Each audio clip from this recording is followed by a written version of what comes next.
Here we are on along Swan Pond Road at the site of the second worst domestic environmental disaster in American history, next to the Exxon Valdez in Alaska. This is the coal ash pile, and right over there is the Clinch and the Emery River and the TVA coal plant.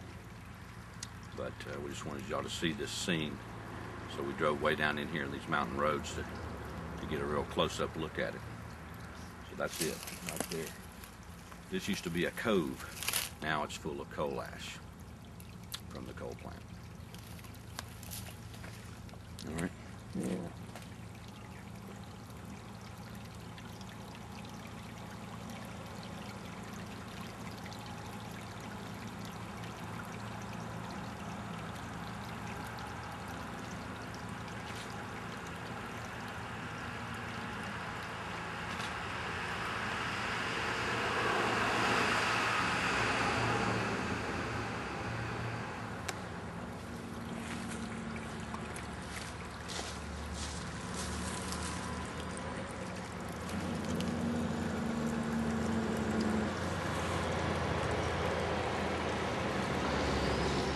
Satellite shot here. All right, I can make it slightly larger, but it pixelates as we get bigger. But that is the pond that failed right there. Okay, here's the plant. These are the old soccer fields, and there were the successive settling ponds and so on. When you look out the door, you see this right here. Okay, and we are sitting. We are. Right there, probably. Yeah, that's us. We're that building right there. Anyway, when this thing went, what it did, that wall and this wall collapsed, and that wall, that's a ridge. It went up against the ridge and came back. This blew out and it completely blew up, and filled that gorge, that cove in right there. And then the stuff blew out this way and it took off. That chunk of land right there isn't there anymore. It's gone. It's spread out into the river. Now this stuff, you have to realize, we're talking about a geological event here. It wasn't a spill. Okay, here's the permits are not holding anybody up. Permits are not required. There is a federal emergency order. There is a Tennessee emergency order to get this going. There are approvals necessary, but they're more in where they can put this stuff than any dredging. They are not holding dredging up. TVA simply cannot mobilize fast enough on their end because they have to prepare the site where the dredgeate, where the goop is going to go to be dewatered. All right, and that site that's the old soccer fields on the TVA site. So what's actually holding it up is there is no bureaucracy holding it up. It's TVA simply has to take a certain amount of time to get their stuff going. They can't get the dredges in here but so fast anyway. It's just physically it takes time to move stuff in. And if they're blaming TDEC or anybody else on permits or approvals, that simply is not correct. Okay. Not correct. We'll straighten that out then. All right.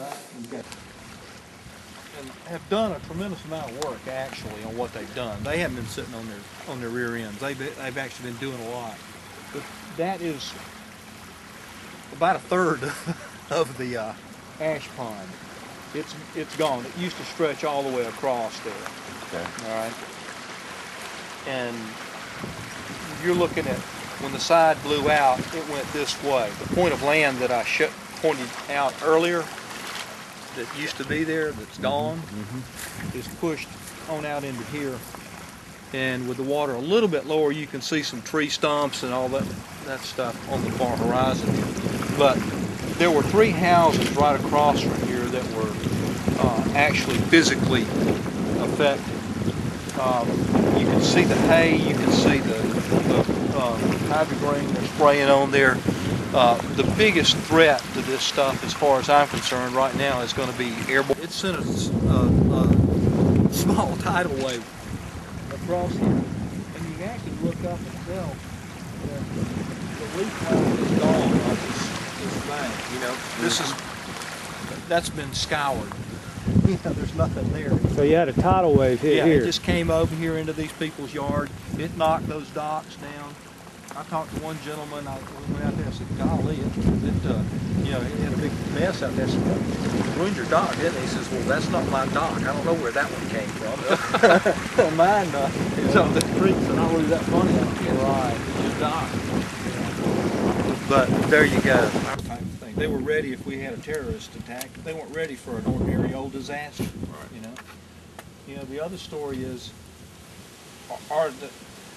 since they had no contingency plan, they've wasted a lot of time.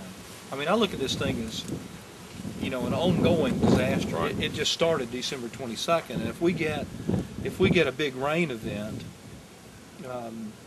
we've had a 30,000 CFS event. You know, historically we've had 280,000 CFS events, although that's, you know, that's unlikely. That's a 100-year flood. Right. But we're due for one of those. You know? Right. If we do that, the Emory River channel is going to be clear. It's going to wash itself right out into Watts-Bar Lake, and you know, you don't have to be real good at arithmetic to think about how many acres can be covered a foot deep in ash. Essentially, you could wipe out most of Watts-Bar Lake as far as productivity for, you know, who knows how long. We don't know what the stuff does and how it reacts and how the macroinvertebrates do. You know, the insect larvae that everything else lives on. You know, what happens to them. We know we got 6 miles of biological desert now.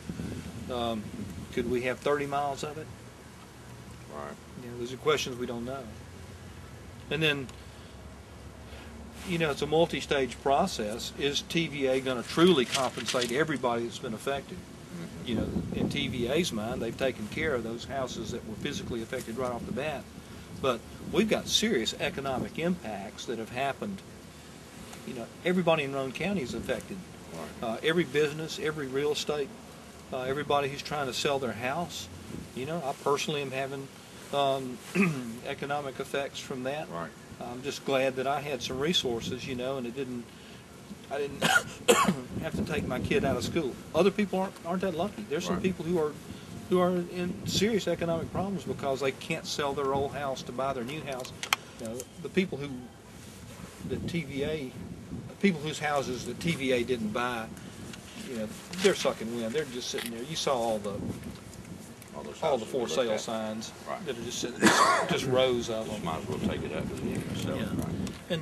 And I talked to one lady, a retired couple, and they took their money and bought a fixer-upper on the lake. You know, it's just out of the primary impact zone, and they were planning on putting it on the market in May. And they're saying, "Who's going to buy our house now?" Yeah. You know, you can't use the dock. It kind of reminds me of New Orleans after Katrina. Yeah. Yeah. A bit, you know. Yeah. But this is different. You know, the question is, are we being forgotten? You know, I just talked to a guy in Colorado. He said, "You know, nobody's hearing anything about that right now." And I said, "Well, if I had anything to say about it, every time anybody mentions the term clean coal, they ought to get a little sick on their stomach. You know, it's just not there." And people that, now that you've seen it, I mean, you've seen it after it's been knocked down and leveled Right. off a good bit, but you have no idea what an event of geological magnitude this thing was. I mean, it's really. So it's calling it the second worst domestic environmental disaster in American history. Is that? I don't have any problem with that. You know, we and Next it's to the still Valdez. happening. We don't know. You know, biologically, the Exxon Valdez is certainly by far the most significant. No question about it. You know, as far as volume of material, this is a massive amount of material. Right. You know, and it's a miracle that we didn't have anybody dead. That's just staggering. I mean, those you get to talking to some of the guys who are on site at TVA, and some of them, they're visibly shaken. Okay, I think we got what we need, man. Thanks so much. Well, thanks for coming out. Yeah. Get the word out.